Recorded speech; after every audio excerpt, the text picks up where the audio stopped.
Anyways, another good news. Like, I really want to end the podcast on some sort of high note. Yeah. And the high note I really want to end it on is that I finally released my debut album. Yeah, you did. This Is Me. It's out there. It's on every streaming services, on Spotify, iTunes, YouTube Music. You should absolutely listen to the Deezer. whole album because there's a lot of cool stuff around there. But I can recommend 2 songs that I must admit I just really love: Hollow and Carnage. Carnage is first, and then Hollow right after it. Amazing tracks, amazing song. I really love those 2. Those are my absolute favorites of that album. I really, actually really freaking succeeded cool. on impressing you with those tracks. They are so cool. It's just when 2 I heard tracks on Hollow, one I was- album, actually. Yeah, because I knew Carnage, and that was amazing. I was like, that's my favorite of the whole album. And then you actually played Hollow live. Yeah. I did, and I don't think I had actually heard the recording of it yet, and I was just like, God, that was cool. It was just such a cool concert. And then when you released it, I went straight home and listened to it. It's just really a good song. Thank yeah. you, man. I teased the whole album at my latest live show before release. It's like they were like 5 days apart, I guess. Yeah. So if you were on that show, thank you so much for supporting me and coming to my shows. It was a really cool show you did there. Thank Really you. cool. It's you had, it's very, very different to stand out there on the stage alone. Yeah, I think it could be tough. It's like if you're just alone with a backing track, or you're a DJ or a single guitarist, it's very hard to like just me and my make podium. a show and like take over the whole stage. Because basically, what people come to see is the show. They don't come to hear the music. They can press play on their MP3 player at home. Yeah. That was a callback to the early 2000s. On their phone, they can press play on their phone on Spotify, Yeah. not on their MP3 player. I'm an old man. we just stated old that man. like, oh, MP3 players. But they Are don't they come coming to see back? you just press play and sing your song. They come to see a show, and it's so hard to like make a show when it's just you. Yeah, but it's you just me alone. actually did it. You felt you had a lot of instruments you played, and you like fill it with a lot of talk about why this album is so special to you, what it's about and stuff. It just came like so close to the audience that you could basically hear a pin drop when you were talking, and when the music took over, people were really partying. That's the one thing I have never experienced before. I never experienced this with Walking Rumor ever.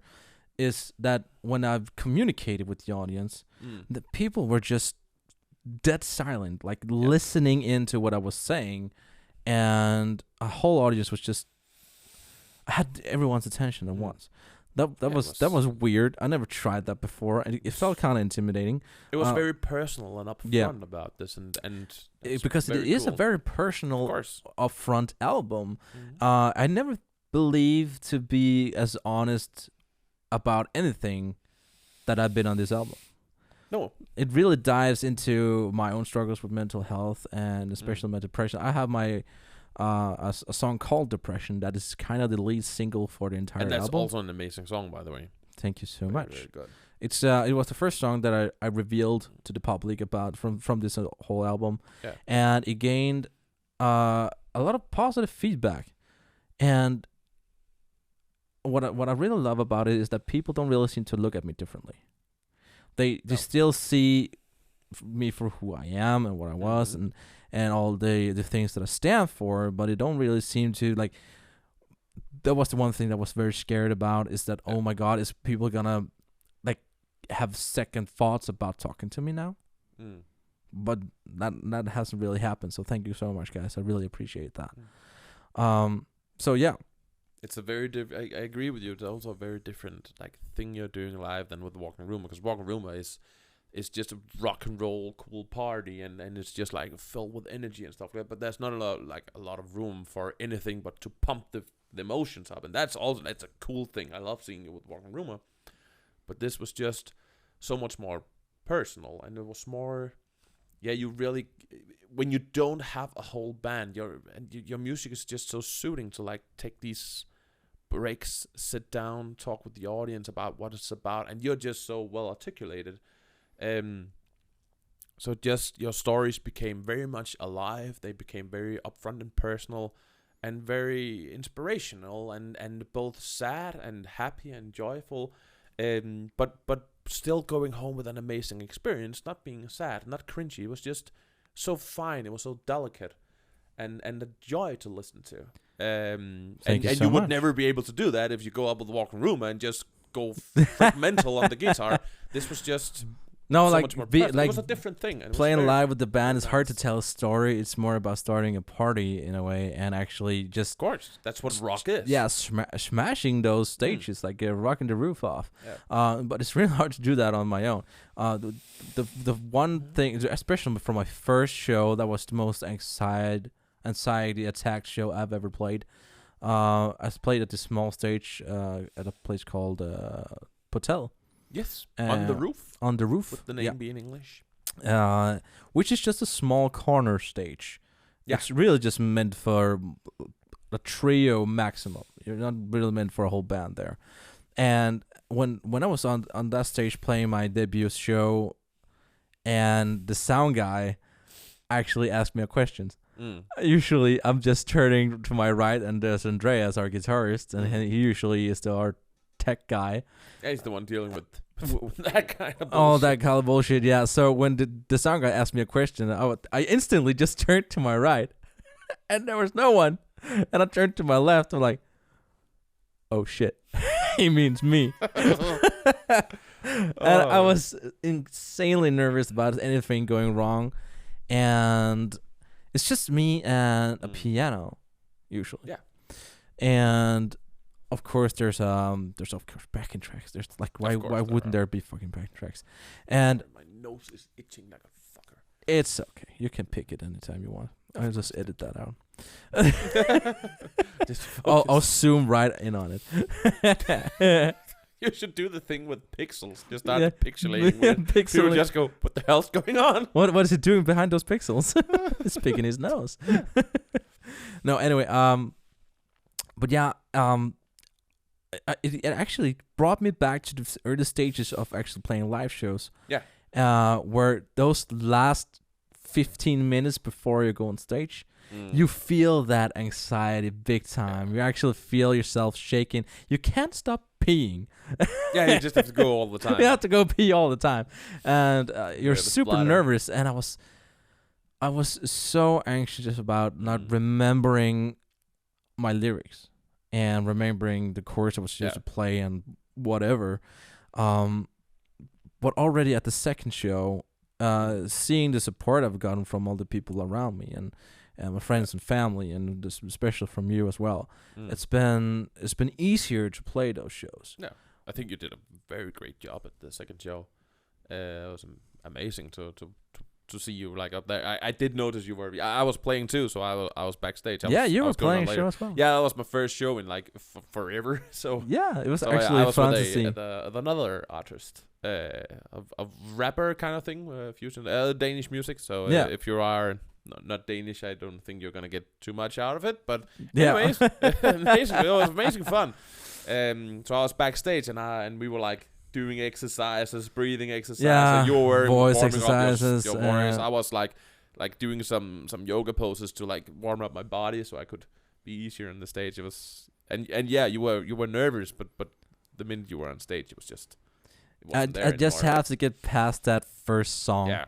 And the minute I'm past that first song, everything is way better. Yeah, I think I had to pass like the first two songs. I was just like, my feet were shaking. I couldn't feel them. I was just what is rhythm? I felt so weird moving around. I was just sure my feet were just gonna. It's kind of like when you go into the studio and you're well prepared and you've rehearsed and you really know what you're supposed to do here. The minute you press record. Yeah. All your musical talent just flies out the window. Yeah, you can't do anything right anymore. You can't do anything. So you're like so bad at everything you're doing. It's kind of weird. My feet just turned to rubber, like just jello when I got in the stage. But the first, really. But people said they couldn't even see it. They were like, "What?" Like they came out and said, "We couldn't even see you hadn't like played for 4 years. You looked so comfy on the stage." Yeah. So, and I would say like the first song, second song, I was pretty nervous. Like with the third song, I think we played 10. No problem. Just rocking out, man. Having I just knew fun what to do. I had have a white amp on the back, and I made sure to like post some notes and stuff, so I knew where I was. I didn't have enough time to like actually practice it. I was just like being called. Can you come? It's like, yeah, when? Now? No, please. What am I supposed to play? You figure that out. No.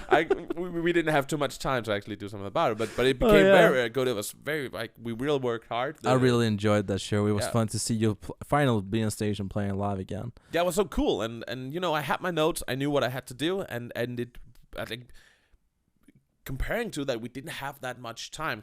And all that kind of bullshit. Oh, I have to edit. Yeah, I'm sorry. Once again, to actually get this like real. We just did so good. The drummer was so amazing. He just went in there and just nailed it. So awesome. It was really cool. It was just such a fun experience.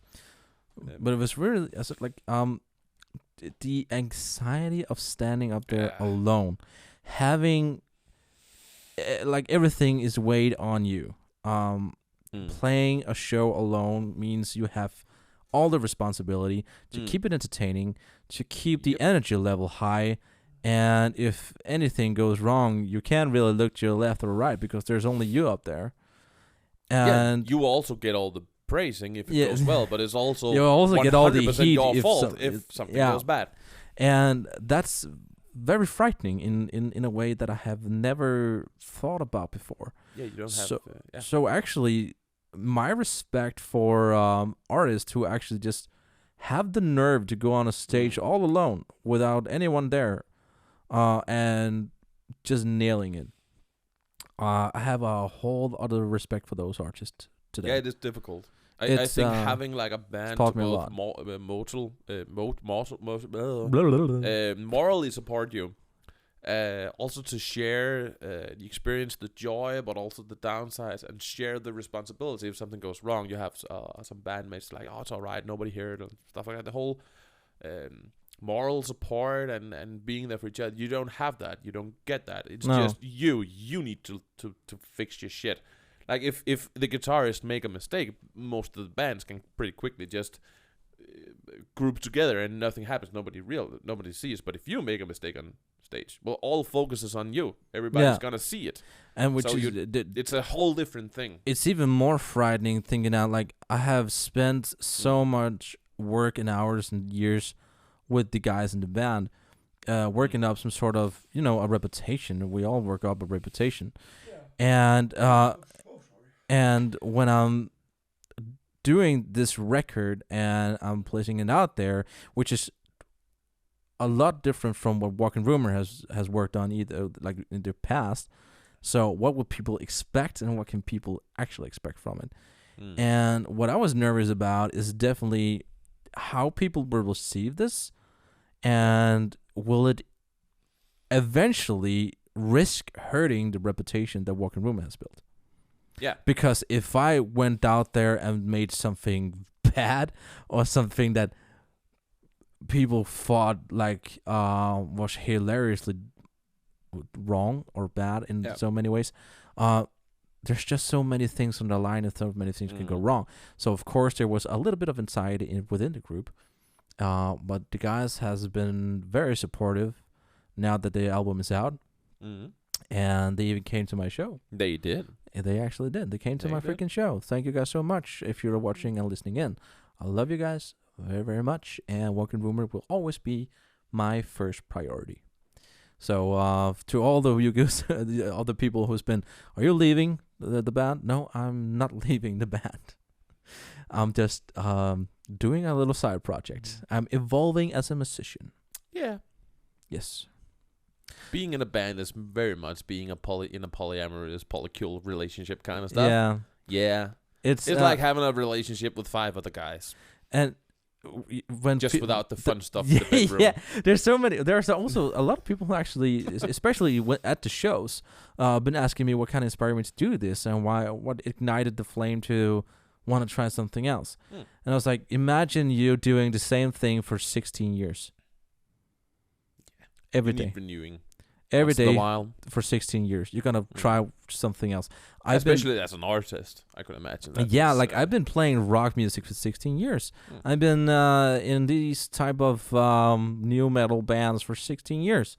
Yeah. I wanted to try do something else. And I also had something to prove to myself that I could do this by myself. I could actually write an album by myself. Yeah, and you did an amazing album. Thank you so much. Good one. Thank you good. so Some much. good bangers on there.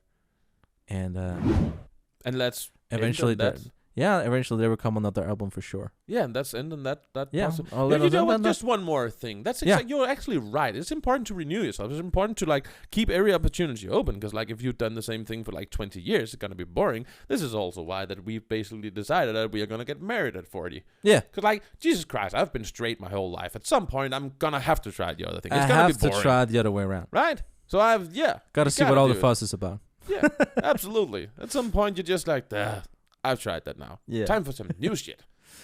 Thank you guys so much for listening into the Juice Podcast this week, and thank you so much for 9,000 views. And remember to subscribe and hit the like button. If you really want to check out the music reviews, you can check out the music series, the video series I have right here. Mm-hmm. And the subscribe button is right over there. I promise you, if you hit it, someone will get abducted by aliens. I was actually looking at where you were pointing, and then, Jesus. And you're like, I'm tired. Let's round it off. Stop.